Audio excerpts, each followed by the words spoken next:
How to behave.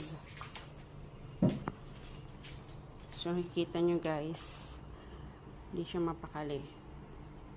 Ngayon, umupo na siya. Kasi hindi ko ibibigay ang kanyang food kung hindi siya behave. Okay, tingnan natin. Dahan-dahan natin ibaba ang food.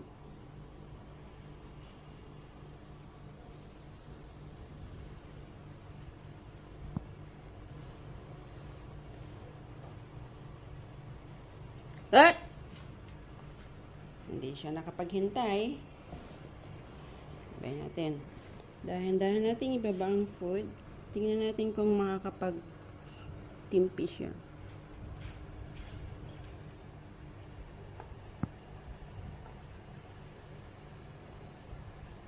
Go! That's how